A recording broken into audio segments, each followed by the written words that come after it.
Você já parou para pensar que antes de qualquer pecado visível houve um pensamento consentido? Quantas vezes nessa semana você percebeu que estava alimentando pensamentos que não vinham de Deus? Se seus alunos soubessem exatamente o que passa na sua mente nos momentos de silêncio, eles veriam a mente de Cristo ou o eco do mundo? Essas são algumas perguntas que estaremos estudando.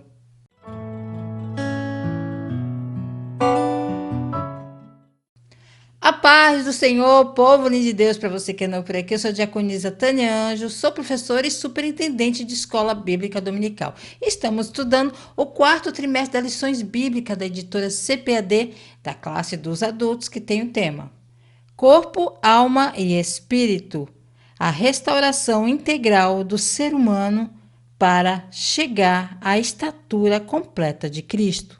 A nossa lição de hoje é a lição 7, os pensamentos, a arena de batalha na vida cristã. O texto áureo nos diz assim: quanto ao mais, irmãos, tudo que é verdadeiro, tudo que é honesto, tudo que é justo, tudo que é puro, tudo que é amável, tudo que é de boa fama, se há alguma virtude, se há algum louvor, nisso pensai. Filipenses capítulo 4, versículo 8. A verdade prática nos diz assim: o cristão sábio e prudente preserva sua mente, tornando seus pensamentos obedientes a Cristo. A leitura bíblica em classe se encontra em Filipenses, capítulo 4, versículo 8 e 9, e 2 Coríntios, capítulo 10, do versículo 3 ao 5.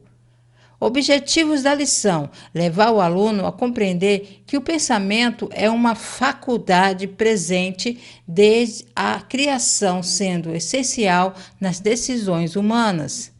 Encorajar os alunos a assumirem responsabilidade ativa sobre seus pensamentos, conforme a instrução bíblica de Filipenses, capítulo 4, versículo 8. Conscientizar os alunos sobre a realidade da batalha espiritual travada na mente e a necessidade de vigilância contra pensamentos malignos e destrutivos. A introdução na revista nos diz assim: na lição 5, fizemos um estudo introdutório acerca da alma. Vimos que, junto com o espírito e inseparável dele, ela compõe a parte imaterial ou espiritual do ser humano. Também apresentamos uma síntese dos seus principais atributos, sentimentos, intelecto e vontade. O intelecto é a parte cognitiva, o aspecto racional da alma. Compreende a capacidade de pensar, raciocinar, conhecer e compreender. Nesta lição estudaremos a respeito dos pensamentos. Hoje vamos entrar no lugar mais íntimo e decisivo da vida cristã: a mente.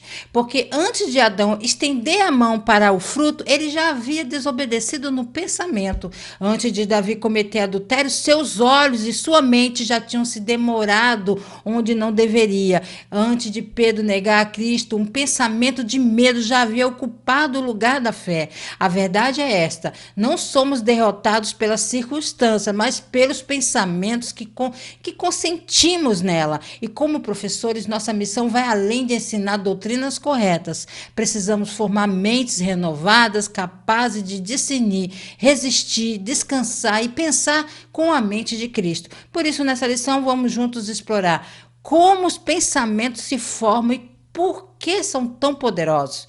Por que a gestão deles é um imperativo espiritual, não apenas emocional?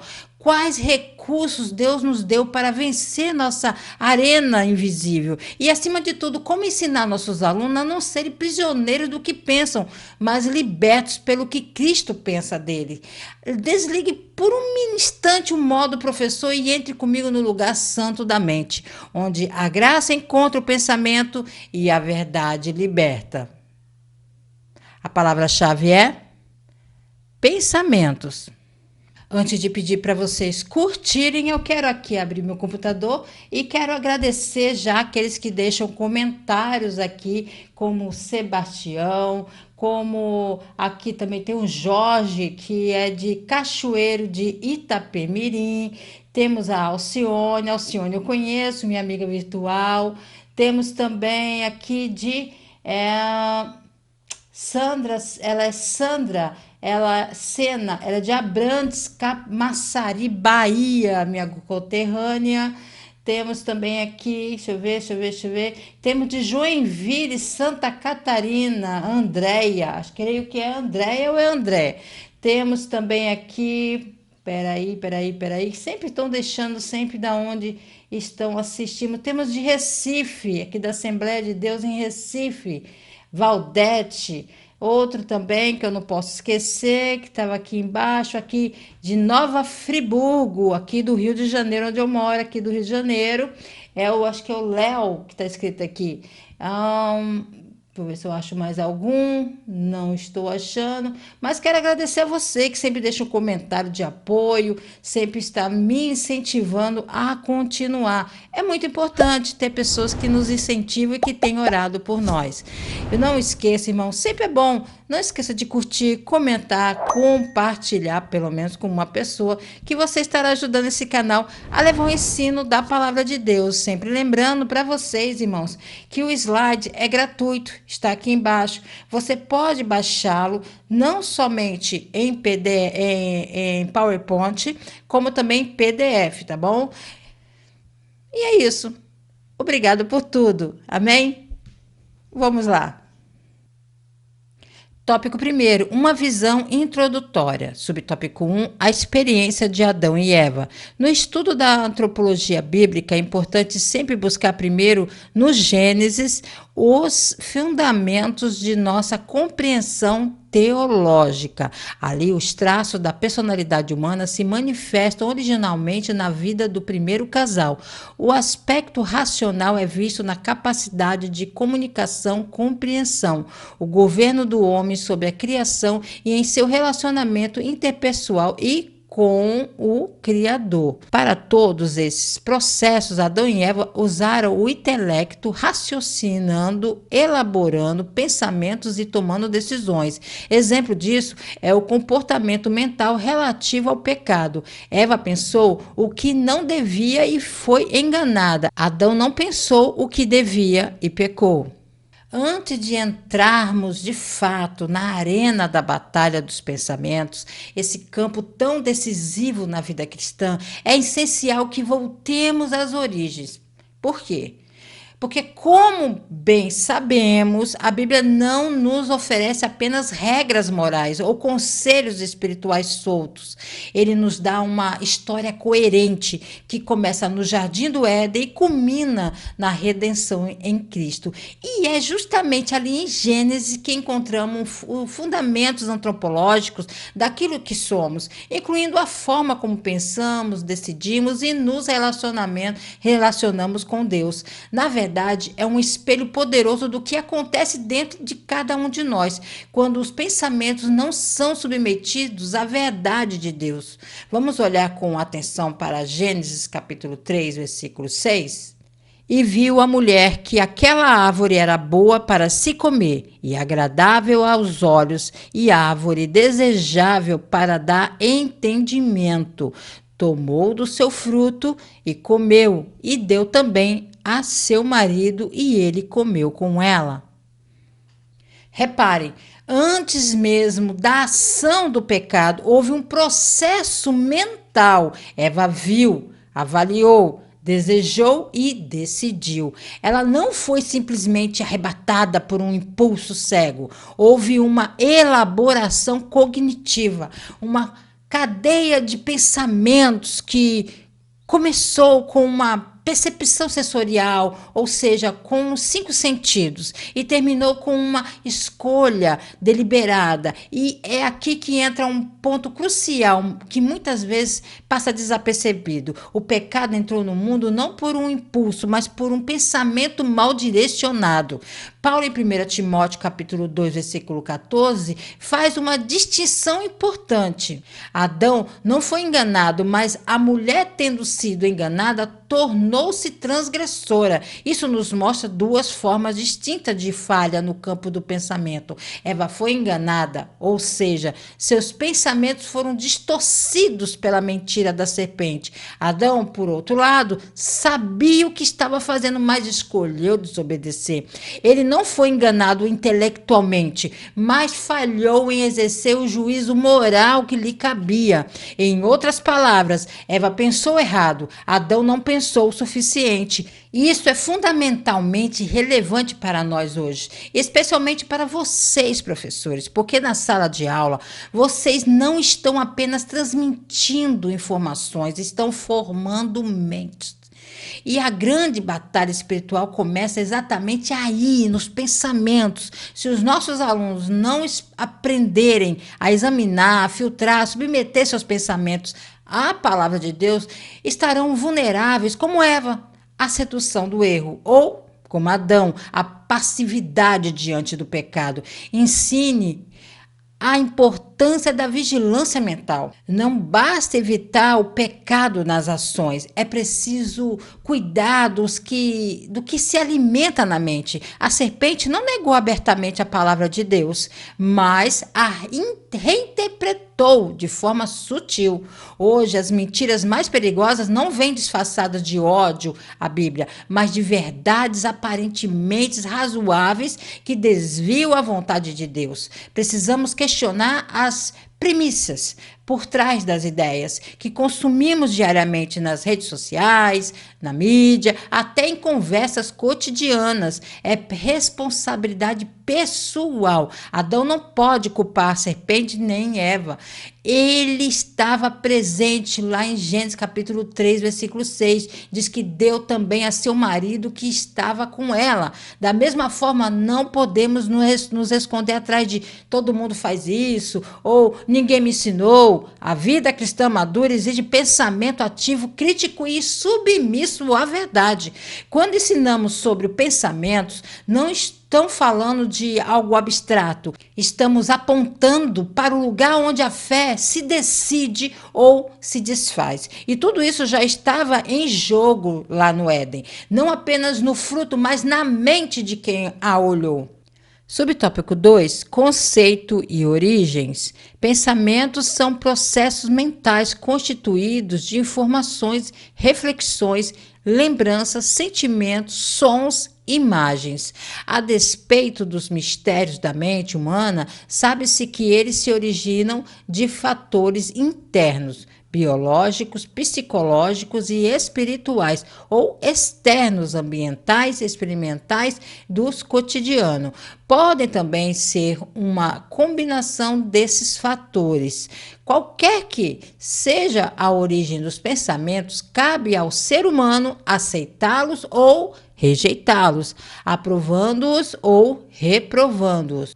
A lição nos lembra algo essencial. Pensamentos não são apenas ideias soltas, são processos mentais complexos, formados por informações, memórias, emoções, imagem, até sons internos. Aquela voz que fala dentro da gente, eles podem surgir de dentro de nossas emoções, traumas, desejos, crenças, ou de fora do que vemos, ouvimos, vivemos no dia a dia. Muitas vezes é uma mistura dos dois. Mas aqui está o ponto central que a palavra de Deus nos revela. Não somos escravos dos nossos pensamentos. Sim, ele vem, às vezes sem serem convidados, mas nós temos autoridade para escolher se os acolhemos ou rejeitamos. Isso é libertador, porque se os pensamentos fossem deterministas, não haveria responsabilidade moral. Mas a Bíblia é clara, Deus nos chama a governar nossa mente. Vejamos Filipenses 4:8, que está em nosso textuário. Finalmente, irmão, tudo que for verdadeiro, tudo que for nobre, tudo que for correto, tudo que for puro, tudo que for amável, tudo que for de boa fama, se houver algo de excelente ou digno de louvor, pensem nessas coisas. Reparem, Paulo não diz, esperem que pensamentos bons venham. Ele diz, pensem nisso. Um verbo no imperativo, ou seja, é uma ordem de disciplina mental. Não é passividade, é ação deliberada. E isso se conecta com Provérbios capítulo 3, versículo do 5 ao 7. Confie no Senhor de todo o seu coração e não se apoie em seu próprio entendimento. Reconheça o Senhor em todos os seus caminhos e ele endireitará as suas veredas. Não seja sábio aos seus próprios olhos. Aqui a sabedoria bíblica nos alerta contra a autossuficiência intelectual. Nossos pensamentos, por mais lógicos que pareçam, podem nos enganar, especialmente quando não são submetidos ao temor do Senhor. Em Jeremias capítulo 17, fecha com chave de ouro. Enganoso é o coração mais do que todas as coisas, e perverso, quem o conhecerá? Eu, Senhor, esquadrinho o coração e provo as entranhas, e isto para dar a cada um segundo os seus caminhos e segundo o fruto das suas ações. Deus não apenas vê nossas ações, ele sonda os pensamentos. Isso significa que a vida espiritual não é só sobre o que fazemos, mas sobre o que cultivamos em segredo na intimidade da mente. Tem diferença entre ter um pensamento e consentir com ele. Muitos crentes vivem sob culpa desnecessária, porque confundem a invasão de um pensamento negativo com o pensamento em si. Mas a tentação começa na mente e o pecado só se concretiza quando damos lugar a ela. Ajude seus alunos a entenderem que não controlam todos os pensamentos que surgem, mas controlam a que pensamentos dão atenção. Pratiquem o filtro de Filipenses. Convide os alunos a fazerem uma auditoria mental ao final do dia e reflitam: em que gastei a minha mente hoje? Em murmurações, a medo, em comparações, em críticas ou em coisas verdadeiras, puras e amáveis. Isso não é legalismo, é disciplina espiritual. Conectem os pensamentos à adoração. Quando ensinamos Filipenses capítulo 4, não estamos apenas falando de pensar positivo, mas de fixar a mente em Cristo, que é a encarnação da verdade, da pureza e da excelência. Pensar nessas coisas é, na prática, meditar em Deus. Então, usem esse versículo para levar os alunos a trocarem a ansiedade por oração e a substituírem a autocrítica pela contemplação da graça. Porque no fim das contas, não somos vítima dos nossos pensamentos, somos guardiões dela. Subtópico 3. Característica dos pensamentos. Em sua amplíssima capacidade imaginativa, o ser humano pode construir na mente cenários silenciosos ou barulhentos, simples ou complexos, neutros ou coloridos. Quantas imaginações já tivemos desde a infância? Do ponto de vista moral, os pensamentos podem ser bons ou ruins, puros ou impuros, verdadeiros ou falsos. Os que são originados de fatores externos são fruto de experiências sensoriais. A mente cria a partir do conteúdo que obtém por meio dos órgãos dos sentidos, como os olhos, o ouvido, a boca, as mãos e o nariz. Por isso, abster-se de toda a aparência do mal é essencial. Não podemos alimentar nossa mente com conteúdos enganosos ou impuros. Deles podem surgir gravíssimos pecados como violências, imoralidades sexuais, mentiras, calúnias e maledicências. Cabe-nos abortar o ciclo pecaminoso. A mente humana é imensamente criativa. Desde a infância, todos nós já construímos mundos inteiros dentro da cabeça. Histórias, diálogos, cenas, planos, medos, sonhos. Podemos imaginar o silêncio de um lago ao amanhecer e o caos de uma multidão em pânico. Essa capacidade não é defeito, é parte da imagem de Deus em nós. Afinal, Ele é o Criador Supremo e fomos feitos para refletir em grau limitado essa criatividade. Mas aqui está o alerta bíblico. Essa mesma capacidade pode ser usada para o bem ou para o mal. Os pensamentos são neutros. Eles carregam carga moral. Podem ser puros ou impuros, verdadeiros ou falsos, edificantes ou destrutivos.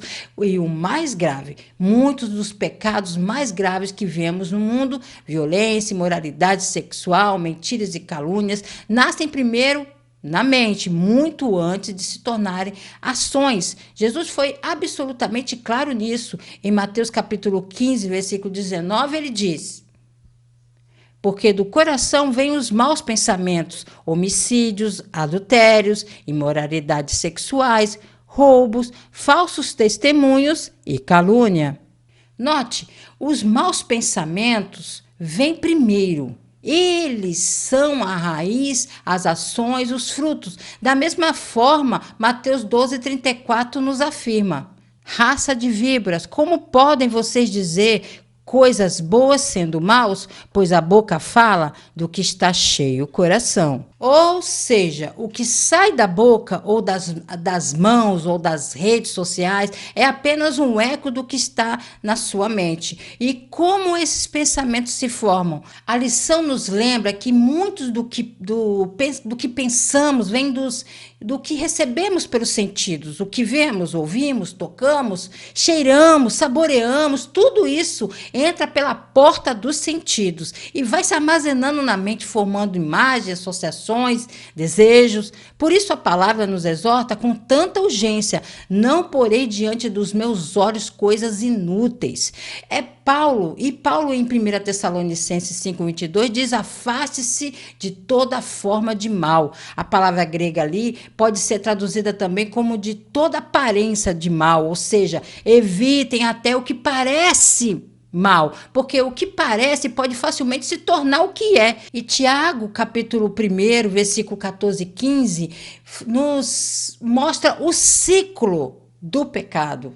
Mas cada um é tentado quando atraído e engoldado pela sua própria concupiscência. Depois, havendo a concupiscência concebido, dá à luz o pecado, e o pecado, sendo consumado, gera a morte. Reparem, começa com um desejo desordenado que se forma a partir de pensamentos alimentados. Se não for interrompido, vira pecado. E o pecado, se não for confrontado, leva à morte espiritual. Então, ensinem a vigilância sensorial. Convide os seus alunos a fazerem uma reflexão honesta. O que estou permitindo que entre pelos meus olhos e ouvidos? Que tipo de conteúdo estou consumindo nas redes sociais, na TV, nas conversas? Não se trata de legalismo, mas de uma sabedoria espiritual. A mente é como um jardim. O que você planta, cresce. Mostrem a eles que é possível abortar o ciclo do pecado, como diz a lição. Não precisamos deixar que um pensamento impuro se desenvolva para virar uma ação. Podemos interromper o fluxo com a oração, com a palavra, com a mudança de foco. Ensine seus alunos a dizerem como Jó: fiz aliança com meus olhos, como pois haveria eu de olhar para uma donzela. Isso é disciplina preventiva. Substituam, não apenas suprimam. Não basta dizer não. Pense nisso. A mente precisa de um novo foco. Por isso, voltem sempre para Filipenses 4:8. Pense nessas coisas. Quando um pensamento impuro surge, não fiquem lutando contra ele. Desvie a atenção para algo verdadeiro, puro e amável. É como trocar de canal. Não adianta ficar xingando o programa ruim. Mude para um que edifique. A santidade começa na mente. Não é só sobre o que fazemos, mas sobre o que cultivamos em silêncio. E a boa notícia é que em Cristo temos poder para renovar a mente, não por esforço próprio, mas pela graça que transforma de dentro para fora. A sinopse do tópico primeiro diz assim: os pensamentos fazem parte da estrutura da alma humana e devem ser avaliados quanto à sua origem e natureza moral. Tópico 2. A gestão dos pensamentos. Subtópico 1. Imperativo ético e espiritual. A epístola aos Filipenses é repleta de referências a sentimentos ou emoções. Não sem razão tem entre seus epítetos e de epístolas da alegria, mas possui também uma contundente afirmação acerca da gestão dos pensamentos. Nela, Paulo apresenta o aspecto positivo do emprego da mente. Ao usar o pronome indefinido, tudo abre uma ampla possibilidade de pensamentos, desde que qualificados com os adjetivos verdadeiro, honesto, justo, puro, amável, de boa fama, virtuoso ou digno de louvor. O uso do imperativo afirmativo pensai indica tratar-se de uma conduta ativa e não passiva. É assumir o controle do processo mental e não se deixar conduzir por pensamentos aleatórios ou intrusivos. Como temos gerido nossos pensamentos? Vocês sabem que a carta do Filipenses é frequentemente chamada de a Epístola da Alegria? E é verdade, em meio a prisões, perseguições e conflitos internos na igreja, Paulo insiste: alegrai-vos no Senhor. E repete como se quisesse gravar isso na alma dos irmãos. Mas o que muitas vezes passa desapercebido é que essa alegria não é um sentimento espontâneo, nem uma reação emocional ao ambiente. Ele é fruto de uma decisão consciente da mente, de uma gestão deliberada do que se permite habitar no coração. É por isso que logo após falar de ansiedade, oração e paz, que excede todo entendimento, Paulo dá uma ordem direta, sem rodeios. Repare na força do verbo, pensai. No original grego, logizomai, que carrega a ideia de calcular, considerar, cuidadosamente, refletir com propósito. Não é um convite a sonhar acordado, mas um chamado à disciplina mental ativa. E veja como Paulo abre o leque com a palavra tudo, mas imediatamente o qualifica com adjetivos morais e espirituais. Ele não está dizendo pensem no que quiserem, mas pensem no que merece ser pensado. Há uma ética na mente, há uma espiritualidade naquilo que escolhemos contemplar. Isso nos leva de volta a Romanos capítulo 1, onde Paulo descreve a queda da humanidade não apenas como uma rebelião moral, mas como uma falência intelectual. Porquanto, tendo conhecido a Deus, não o glorificaram como Deus, nem lhe deram graças. Antes, em seus discursos se desvaneceram e o seu coração insensato se obscureceu. A escuridão espiritual começa quando a mente se recusa a pensar em Deus como Ele é. Precisamos desconstruir a ideia de que a vida espiritual é apenas emocional. Muitos crentes buscam sentir a presença de Deus, mas negligenciam o cultivo de uma mente renovada. Precisamos entender que a verdadeira intimidade com Deus envolve o pensamento, meditar em Sua palavra, refletir sobre os seus atos e condenar seus caminhos. Devemos fazer uma triagem diária dos pensamentos. Usem Filipenses 4:8 como um filtro espiritual. Se não é verdadeiro, puro, amável, digno de louvor, por que estou dando a ele tanto espaço? Vocês, professores, têm uma oportunidade única. Cada vez que ensinam, estão mostrando como um crente pensa. Quando vocês conectam a doutrina à vida, quando questionam pressupostos culturais à luz da Escritura, quando escolhem palavras edificantes, mesmo ao corrigir estando ensinando, sem dizer uma palavra como se governa a mente. Seus alunos não precisam apenas ouvir essa gestão de pensamentos, eles precisam ver alguém vivendo isso. E não podemos esquecer, essa gestão não é uma tarefa solitária. Ela é possível pela presença do Espírito Santo, que nos capacita a tomar todo pensamento cativo à obediência de Cristo. Não se trata de autocontrole por esforço próprio, mas de submissão contínua à verdade. Porque, no fim das contas, a mente bem governada é o santuário onde a alegria de Filipenses floresce. Subtópico 2. Acima da técnica. Em nossos dias, há uma profusão de técnicas de gestão de pensamentos, são estratégias de valor relativo que se limitam ao plano da realidade humana, ao nível terreno. A palavra de Deus vai muito além e nos ensina que a solução é pensar nas coisas que são de cima e não nas que são da terra. Pensar além das circunstâncias temporais através de percepção e discernimento espiritual com a mente de Cristo nos liberta da atmosfera de conflitos mentais comuns a toda a humanidade, além de encher nosso coração de esperança, da esperança que não traz confusão. A visão celestial infinitamente superior nos capacita a gerenciar habilmente todos os sistemas dessa vida inferior, efêmera e passageira, além de ser um preventivo eficaz contra a ansiedade. Vivemos em uma época fascinante e perigosa.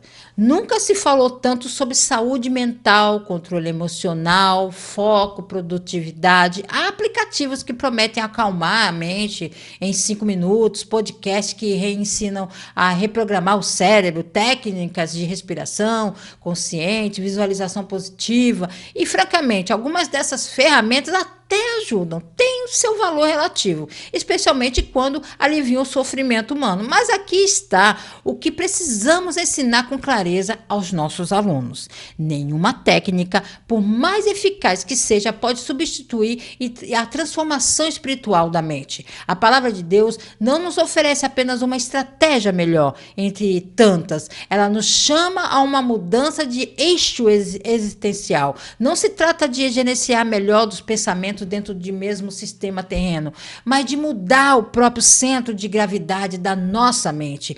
É isso que Paulo quer dizer em Colossenses 3, do 1 ao 2. Portanto, já que vocês ressuscitaram com Cristo, procurem as coisas que são do alto, onde Cristo está assentado à direita de Deus. Pensem nas coisas do alto e não nas coisas terrenas. Reparem, não pensem de forma mais positiva sobre as coisas terrenas, mas pensem nas coisas que são de cima. Isso é radicalmente diferente. O que significa isso na prática? Significa que diante de uma crise financeira, um crente não apenas tenta controlar a ansiedade com técnica de respiração, embora isso possa ajudar, mas eleva sua mente à realidade eterna. Deus cuida dos lírios dos campos, quanto mais de mim. Diante de uma injustiça, não apenas repete afirmações de autocontrole, mas lembra-se de que a vingança é do Senhor. Diante da incerteza, não busca apenas clareza emocional, mas fixa os olhos em Cristo, autor e consumador da fé. É por isso que Paulo afirma em 1 Coríntios capítulo 2, versículo 15 e 16, que o homem espiritual julga todas as coisas, mas ele mesmo não é julgado por ninguém, pois quem conheceu a mente do Senhor para que possa instruí-lo? Nós, porém, temos a mente de Cristo. Ter a mente de Cristo não é um estado místico vago, é pensar com os valores e as prioridades e perspectiva eterna de Jesus. É enxergar o mundo não apenas com os olhos da razão ou da emoção, mas com o discernimento espiritual, capaz de distinguir o que é passageiro do que é eterno, o que é aparência do que é essencial. E essa visão celestial não nos faz fugir da realidade. Pelo contrário, nos capacita a enfrentá-la com sabedoria e paz. Quando a mente está ancorada no que é de cima, as tempestades terrenas perdem seu poder de nos desestabilizar. E é por isso que Paulo pode dizer em meio a prisões e ameaças, não andem ansiosos por coisa alguma. Ele não está negando a dor, está transcendendo-a pela esperança. E pela esperança que diz em Romanos 5, não traz confusão, ou seja, não decepciona, não traz frustração, porque é fundamentada no amor de Deus derramado em nossos corações pelo Espírito Santo. Santo. Não despreze as técnicas humanas, mas não as idolatrem. Mostrem que eles podem ser ferramentas úteis, mas jamais substituem a comunhão com Deus e a meditação na palavra e a oração. A verdadeira paz não vem de um método, mas de uma pessoa. Conectem a gestão dos pensamentos à esperança escatológica. Muitas pessoas vivem sob o peso do imediatismo. Contas, prazos, conflitos familiares, notícias alarmantes, ajudem-nos a lembrar que esta vida não é tudo. A visão celestial nos dá leveza, porque sabemos que o que vemos é temporário, mas o que não vemos é eterno. Quando vocês ensinam que a gestão do pensamento vai além das técnicas, estão apontando para algo mais profundo, uma mente renovada pela graça, governada pela verdade, fixa na eternidade. E é nesse lugar, não nas estratégias humanas, mas na presença de Cristo, que encontramos a verdadeira liberdade dos conflitos mentais que assolam a humanidade. Subtópico 3: recursos espirituais. A leitura da Bíblia é o recurso extraordinário para a produção de bons pensamentos inspirados em verdades eternas. Essa disciplina traz profunda edificação e firmeza espiritual. Meditar é refletir e pensar de maneira detida. Exige o emprego da vontade, a decisão, o querer. Produz sentimentos elevados, amor, alegria e paz pelas verdades aprendidas, abundante sabedoria e correta direção. Não há recurso mais poderoso, mais transformador, mais acessível do que a leitura e a meditação na palavra de Deus. Muitas vezes tratamos a Bíblia como um manual de regras ou um livro de promessas para momentos de crise, mas ela é muito mais. É alimento para a mente, é luz para os caminhos internos, é semente de pensamentos santos. Quando lemos as Escrituras com o coração aberto, não estamos apenas adquirindo informação, estamos permitindo que a verdade eterna reconfigure nossos padrões de pensamento. É por isso que o salmista diz: a lei do Senhor está em seu coração, seus passos não vacilarão. A palavra, quando internalizada, não apenas orienta os pés, mas estabiliza a alma. Mas atenção, não basta ler. A Bíblia nos convida à meditação e isso muda tudo. Meditar não é repetir versículos como um mantra, nem folhear as páginas rapidamente para cumprir uma meta devocional. Meditar é parar, refletir, ponderar, saborear. É deixar que uma verdade penetre fundo, que ecoe na mente, que dialogue com a vida real. O Salmo 119, esse grande hino à palavra, está cheio de expressões que revelam esse envolvimento ativo. Abro a boca e aspiro, pois anseio por teus mandamentos.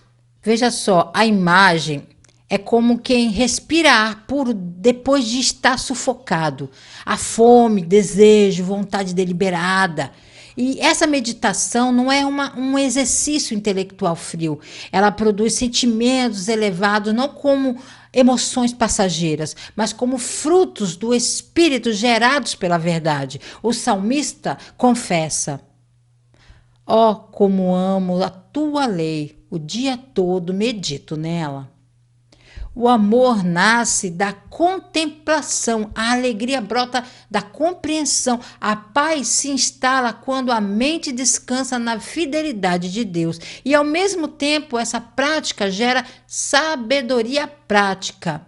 Os teus mandamentos me tornam mais sábio que meus inimigos. Entendo mais do que todos os meus mestres. Tenho mais discernimento do que os velhos. Por quê?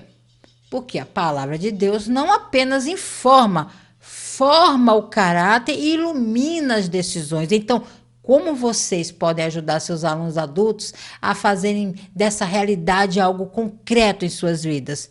Desmistifiquem a ideia de que meditar é algo complicado ou místico. Mostrem que meditar é simplesmente ler devagar, parar para pensar e fazer perguntas como: O que isso revela sobre Deus, sobre mim, como isso muda a minha maneira de ver essa situação?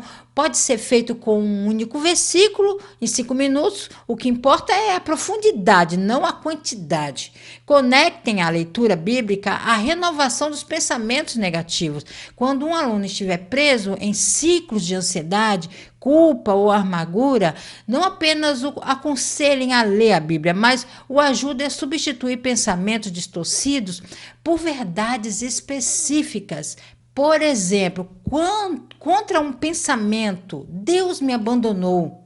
Leve-o a meditar em Isaías 49, 15, 16, contra nunca vou mudar. Aponte para 2 Coríntios 5,17, a palavra é a espada do Espírito e a espada que usa para combater. Modelem isso na própria aula. Não apenas falem sobre a palavra, deixem a palavra falar. Leiam textos com calma, façam pausas para reflexão, convide os alunos a compartilhar o que o Espírito está destacando em seus corações. Quando vocês dão espaço para a Escritura respirar na sala de aula, estão ensinando sem palavras o valor da meditação. Em um mundo onde as mentes são bombardeadas por milhares de mensagens por dia, muitas delas vazias, enganosas ou destrutivas, a leitura e a meditação da Bíblia é um ato de resistência espiritual. É escolher diariamente alimentar a mente com aquilo que é eterno, verdadeiro e capaz de transformar. E quando nossos alunos aprendem a fazer isso, não apenas pensam melhor, vivem melhor, porque pensam com a mente de Cristo. Subtópico 4, Jerusalém e Betânia. Não podemos desconsiderar a influência de fatores orgânicos, físicos e ambientais em nossa maneira de pensar. Por isso, os cuidados com a saúde mental incluem a observância de uma rotina saudável. Em dias de tanta agitação e pensamento acelerado, Jesus nos convida a descansar o corpo e a mente. E ele disse-lhes: vinde vós aqui parte a um lugar deserto e repousai um pouco. Há tempo que todo o propósito de tempo de estar em Jerusalém, mas também de ir para Betânia.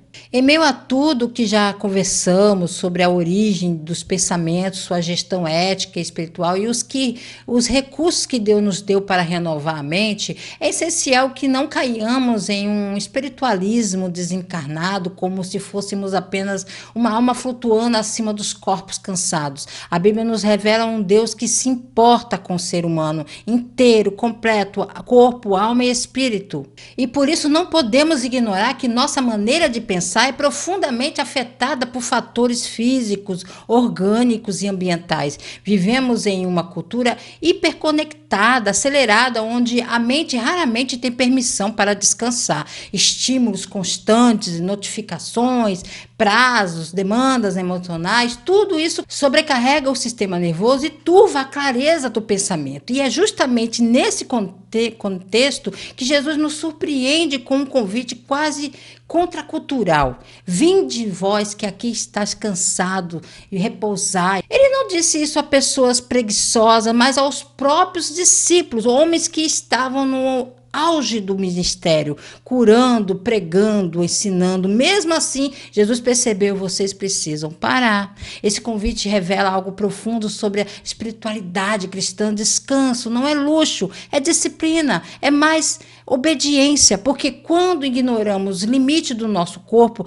acabamos alimentando pensamentos ansiosos, reativos, até distorcidos. A mente cansada é terreno fértil para o medo e irritação e desconfiança. Já uma mente mais descansada, ainda que em meio à luta, está mais aberta à paz de Deus, à sabedoria do alto e à voz suave do Espírito Santo. É por isso que a lição traz essa linda metáfora. Há um tempo para Jerusalém e tempo para Betânia. Jerusalém representa o lugar do dever, do confronto, do ministério público, das decisões difíceis, onde Jesus enfrentou os líderes religiosos, purificou o templo, ensinou ensinou na sinagoga. Mas Betânia era o lugar do repouso, da intimidade, da amizade com Marta, Maria e Lázaro, onde Jesus foi ungido, onde chorou, onde foi recebido com amor simples e verdadeiro.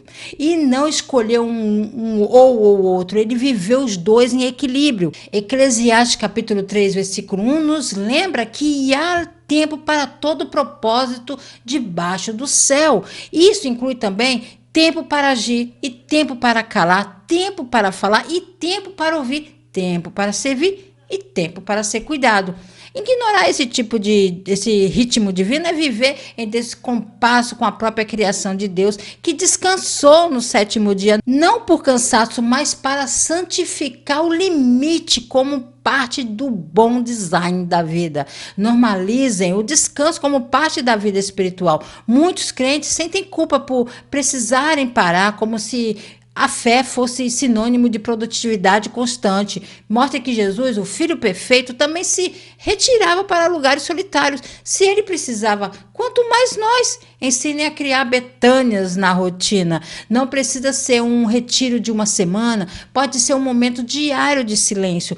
Uma caminhada sem celular, um jantar sem telas, um domingo sem agendas. O importante é criar espaços onde a mente passa a desacelerar e o coração a respirar. Pergunte aos seus alunos, onde é a sua Betânia?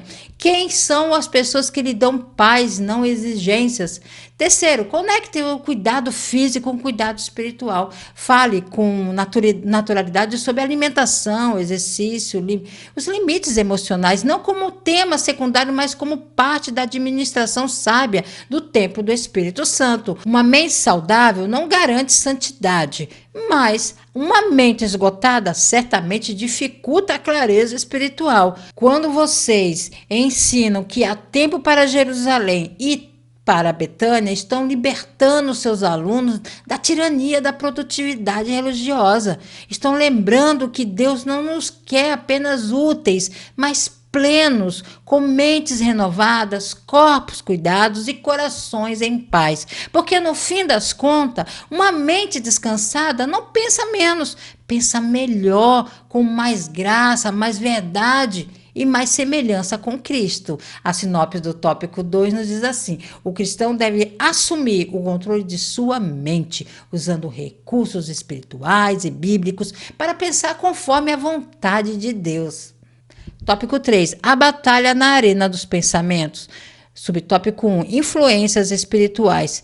Não podemos simplificar o processo de controle dos pensamentos, principalmente diante da realidade espiritual que enfrentamos. A mente é como uma arena de intensas batalhas, com verdadeiros bombardeios, inclusive espirituais. Como Paulo escreveu, há uma luta travada nos lugares celestiais. Em função disso, a Bíblia adverte que devemos guardar o nosso coração ou mente, pois o que pensamos influencia nossos sentimentos, desejos e decisões.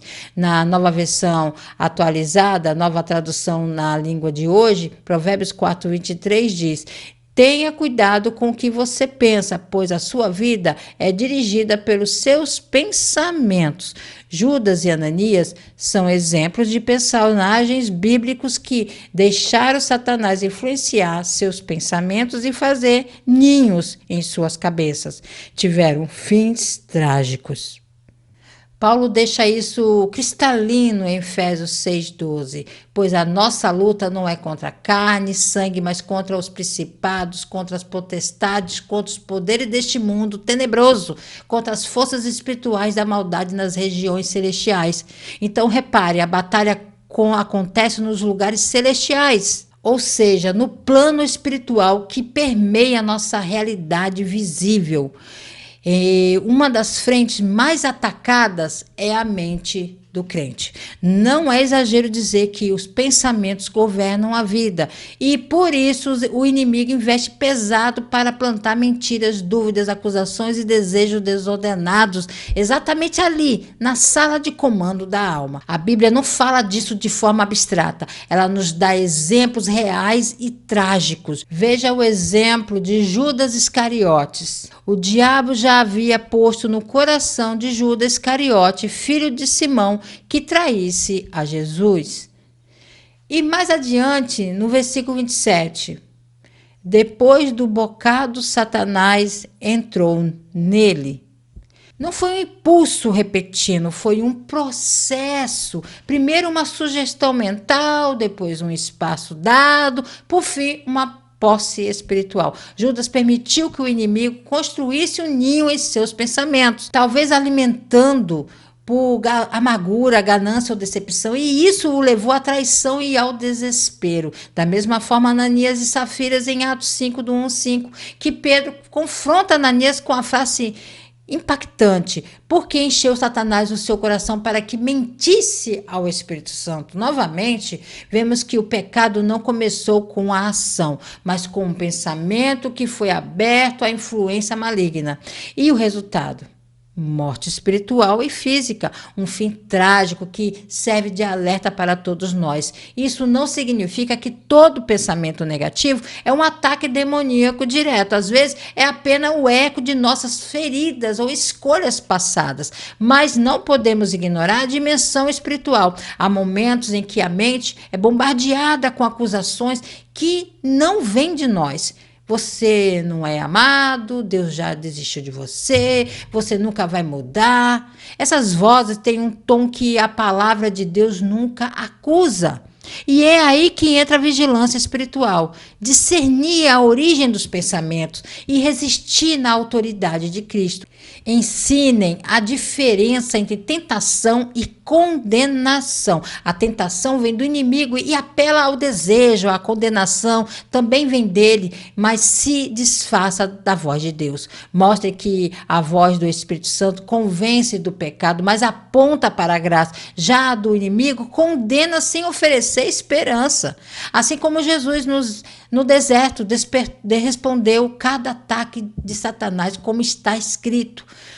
Nossos alunos precisam ter verdades bíblicas memorizadas e internalizadas para usar como escudo. Um pensamento mentiroso só perde o poder quando confrontado com a verdade maior. A batalha na mente é íntima, mas não deve ser solitária. Incentive a confissão em comunidade, a oração pelos outros, o cuidado pastoral, porque muitas vezes há alguém do lado de fora que consegue ver a mentira que estamos alimentando por dentro. Quando vocês falam sobre influências espirituais na mente, não estão alimentando medo, mas despertando vigilância. Estão lembrando aos seus alunos que eles não estão sozinhos na luta e nem indefesos, porque na cruz Cristo já despojou os principados e potestades. A batalha é real, mas a vitória já foi conquistada, e com a armadura de Deus, especialmente o capacete da salvação que protege a mente, podemos resistir firmes pensando não como o mundo, mas como pertencemos ao reino de Deus. Subtópico 2. Cuidados práticos. O cristão deve adotar algumas medidas práticas de proteção da mente. A. Não nutrir pensamentos distorcidos de si mesmo que produzem complexos de inferioridade ou superioridade. B. Purificar a mente dos maus pensamentos e vigiar contra a mentira e todo tipo de engano. C. Livrar-se da intoxicação e excesso de informações, principalmente das redes sociais, que produz fadiga, exaustão e ansiedade. D. Focar a mente no que edifica ou, pelo menos, instrui, construir relacionamentos saudáveis. Contendas verbais geram pensamentos aflitivos e perturbam a mente, dificultando a paz interior e o discernimento espiritual. A palavra nos orienta a adotar cuidados práticos, não como regras legalistas, mas como cercas de graça que preservam o coração. Um desses cuidados é não alimentar pensamentos distorcidos sobre nós mesmos. Quantos adultos em nossas classes vivem presos entre dois extremos, ou se veem como incapazes, indigno do amor de Deus, ou se colocam acima dos outros, julgando com superioridade. Paulo nos dá um antídoto claro em 2 Coríntios capítulo 10, versículo 13. Quanto a nós, porém, não nos gloriamos além da medida, mas conforme a medida que Deus nos deu. Ou seja, nossa autoimagem deve ser calibrada pela graça de Deus, não pelo espelho deformado do mundo, do passado ou da comparação. Ensine seus alunos a se verem como Deus os vê, pecadores salvos pela graça, chamados para frutificar, nem mais nem menos. Outro cuidado essencial é purificar a mente dos maus pensamentos e vigiar contra toda forma de engano. Tiago diz: purifiquem as mãos, pecadores. Purifiquem o coração, vocês que têm a mente dividida. A pureza começa na mente dividida, aquela que tenta servir a dois senhores, que flerta com o pecado enquanto canta hinos. A vigilância aqui não é paranoia, mas discernimento ativo. Isso que estou pensando está alinhado com a verdade de Cristo? Está me aproximando ou me afastando de Deus? Ajude seus alunos a desenvolverem esse filtro espiritual e a não se conformarem com pensamentos que, mesmo sendo comuns na cultura, não são contrários ao reino. E não podemos ignorar um dos grandes venenos da era digital, a intoxicação por excesso de informação. As redes sociais, as notícias 24 horas por dia, os debates intermináveis, as comparações silenciosas, tudo isso gera uma fadiga mental que muitas vezes confundimos com falta de fé, mas não é. É sobrecarga da alma. Jesus nunca exigiu que estivéssemos atualizados sobre tudo. Pelo contrário, ele nos chamou à simplicidade de coração. A mente precisa de espaços vazios para que o espírito possa falar. Além disso, é crucial focar a mente no que edifica. Paulo escreve que todas as coisas não me são lícitas, mas nem todas me convêm. Todas as coisas me são lícitas, mas nem todas edificam. Há muita coisa que não é pecado em si, mas não constrói. E com o tempo enfraquece a vida espiritual. A liberdade cristã não é licença para o entretenimento vazio, mas para a oportunidade para cultivar o que é eterno. Por isso, relacionamentos saudáveis são um dos maiores cuidados com a mente. Provérbios, é claro. Há palavras que ferem como espada, mas a língua dos sábios traz cura. A língua serena é árvore de vida, mas a perversidade nela amarga o espírito.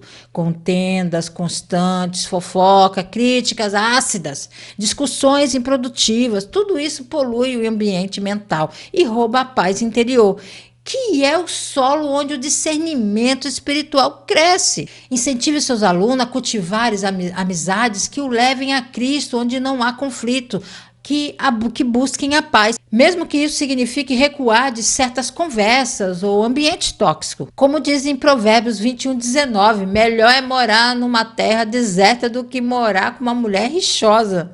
O princípio é claro, a paz da mente vale mais do que a companhia de quem a perturba.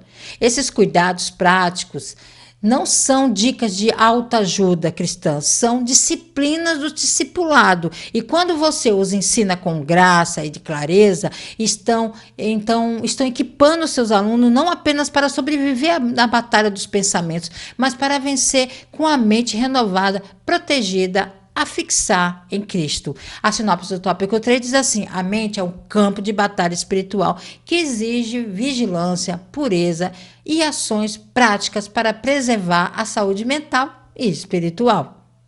A conclusão na revista diz assim: para um viver equilibrado, com quietude e paz na alma, devemos deixar que o Senhor nos transforme pela constante renovação da nossa mente. Somente assim viveremos em sintonia com a sua vontade. Quero aproveitar essa conclusão e contar um testemunho meu. Muitos aqui sabem da minha perda, que vai completar ano que vem 3 anos, da minha filha, que faleceu de uma doença rara. E nessa lição falou muito ao meu coração, porque se tem uma coisa que eu tenho me disciplinado nesses últimos anos, é evitar pensar muito nela. Porque se você ficar pensando muito no que ocorreu, todos os fatores, sofrimentos, decepções, dúvidas, você entristece. O luto vai ser sempre, né? Vai ser sempre, a gente vai sempre estar pensando nela, porque era muito forte, muitos sabem da história. Então, eu levo a minha mente todos os dias. Todos os dias eu penso nela. A minha mente me faz pensar nela todos os dias. Todos os dias. E eu me esforço, trabalho a minha mente, disciplino ela para entender que foi a vontade do Senhor e que ela está no lugar muito melhor que nós. A saudade é grande, a falta, o cheiro, as brincadeiras, a risada. Então a gente trabalha a mente para que não adoecemos, não ficamos com tristeza tão profunda a ponto de ficar de cama, entendeu? Porque um pai ou uma mãe perder um filho é muito forte, e principalmente da forma que foi, de tanto sofrimento. Então, essa lição falou muito comigo, porque eu tenho, esses últimos tempos, sempre procurado. Penso nela todo dia, porque a mente da gente faz isso, traz coisas do passado, mas eu trabalho isso dentro de mim, para que eu não venha cair numa cama, como muitos. E eu estar aqui com vocês, ensinando, falando da palavra de Deus, que é algo que eu tanto amo, que eu tanto gosto. Então, que valia tem se eu adoecer por algo que não tem como consertar? Como disse Davi, eu não posso, ela não pode vir mais a mim, mas eu posso um dia ir até ela. Então é isso. É você usar a palavra, viver a palavra, entender os propósitos de Deus, sem ficar se martirizando, porque a nossa mente faz isso. A nossa mente fica, você poderia ter feito isso, você poderia ter feito isso, você não foi uma boa mãe. Isso acontece, mas a gente vai aprendendo a lidar com esses pensamentos e não dar solo para Satanás criar algo, geminar algo dentro de mim. Então essa lição é muito boa, é muito boa. É ter controle dos nossos pensamentos. Você pode sim controlar os seus pensamentos. A mente renovada não é um dom apenas para alguns, é um chamado para todos nós. E quando ensinamos, irmãos, nossos alunos a levar todo o pensamento cativo à obediência de Cristo, não estamos apenas transmitindo uma lição, estamos libertando vidas. Que o Senhor nos dê graça para sermos guardiões fiéis da mente, a nossa e daqueles que nos foram confiados. Deus abençoe a sua casa, a sua família. Querendo o Senhor, se Ele não voltar, estarei de volta aqui para mais um Resumo EBD. A paz do Senhor a todos.